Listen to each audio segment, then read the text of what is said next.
なんで見えるようになったんだろう。どうすればいいのか。とりあえず漫画ラボを始めましょう。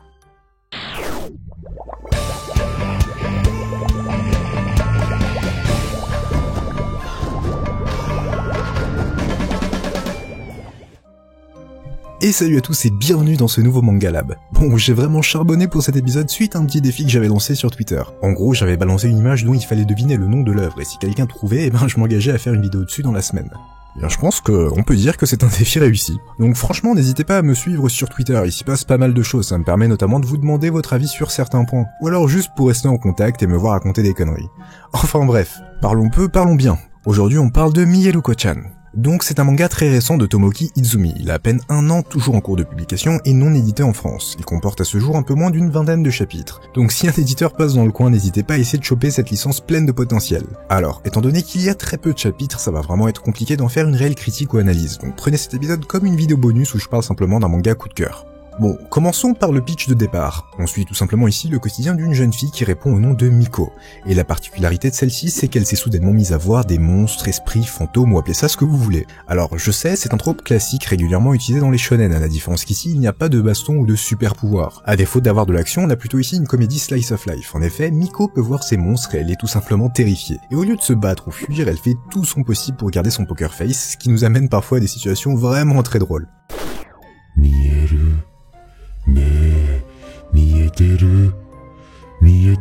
Ah, 返信してない。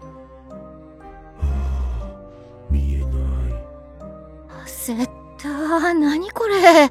超見える。 Donc comme on peut le constater, on a ici une véritable comédie noire ou comédie d'horreur, accentuée par le dessin absolument sublime et horrifiant des monstres. Ça nous offre un contraste visuel très intéressant entre les dessins de ces derniers et des personnages humains qui eux sont réalisés avec une grande maîtrise et justesse, mettant en avant ainsi la dualité entre horreur et comédie. L'humour employé tout au long du manga pourrait s'apparenter à la Schadenfreude, c'est-à-dire se réjouir du malheur des autres, à la grande différence qu'ici il n'y a pas ce côté malsain ou mauvais. Au contraire, Miko se retrouve dans des situations tellement horrifiantes qu'elle en devient juste attachante. Et c'est là l'une des forces de ce manga qui nous pousse extrêmement vite à l'attachement de par les malheurs qu'elle rencontre. Au final, on prend pitié tout en rigolant intérieurement. Concernant le scénario, il n'y a pour le moment rien de spécial, à l'instar d'un Asobi Asobase ou Nichijou.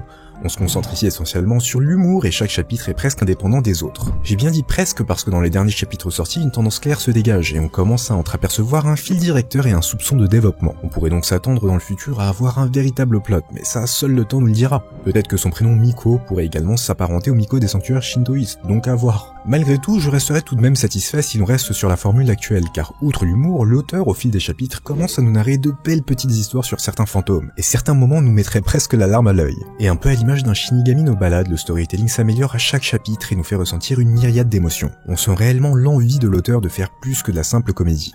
Alors oui, on rigole, mais on en ressort parfois avec de belles morales. Outre notre MC, les différents personnages secondaires, bien que totalement clichés, avec d'un côté la fille super joyeuse et énergétique, le petit frère avec un sister complexe, et la petite Loli Chunibyo apporte également de la fraîcheur de par leur ignorance totale des monstres que notre héroïne voit. S'entraînent des situations très cocasses et des quiproquos du niveau d'un Angel Densetsu que l'on savoure avec plaisir. Donc ici on ne cherche pas à trouver une psychologie avancée ou des messages sous-jacents. Au final, je dirais même que le côté cliché n'est pas forcément une mauvaise chose, bien au contraire, ça nous permet de ressentir une certaine familiarité. Et cette familiarité contrastée est importante car elle met encore plus en avant le côté horrifique. Ça nous bouscule dans nos habitudes et ça casse nos marques en y insérant de magnifiques créatures. Je souligne encore ce dessin car honnêtement j'ai rarement vu des dessins de monstres aussi réussis. Donc on s'en doutait déjà, mais ce n'est pas le genre de manga que l'on lit en s'attendant à un plot complexe, ce n'est pas une aventure fantastique et il n'y a pas de développement réel des personnages.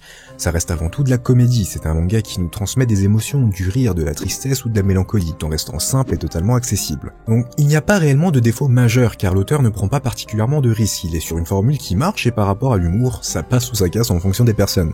En ce qui me concerne, j'adore tout simplement.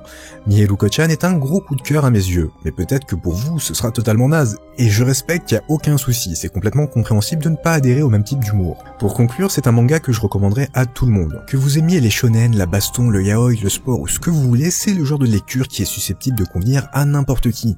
Il est hyper rafraîchissant car d'ordinaire, quand on parle de manga d'horreur, on s'attend toujours à ce que tout se passe la nuit ou dans des endroits sombres.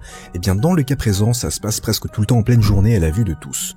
Et puis franchement, une comédie d'horreur slice of life, rien que cette dénomination atypique, ça devrait vous interpeller. Mais pour ma part, c'est un très gros coup de cœur. Et pour les moins enthousiastes ou pour ceux qui ne le sentent pas trop, je peux vous garantir au moins un sourire à la lecture.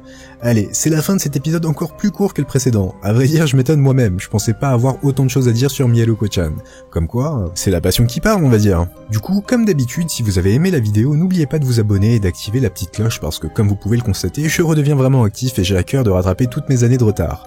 N'oubliez pas non plus les pouces bleus et un max de partage, pour m'aider à faire grandir ensemble la chaîne pour toujours plus de contenu. Allez, on se retrouve bientôt pour le prochain épisode et d'ici là, prenez soin de vous. 状況と向き合ってちゃんと向き合う。無理。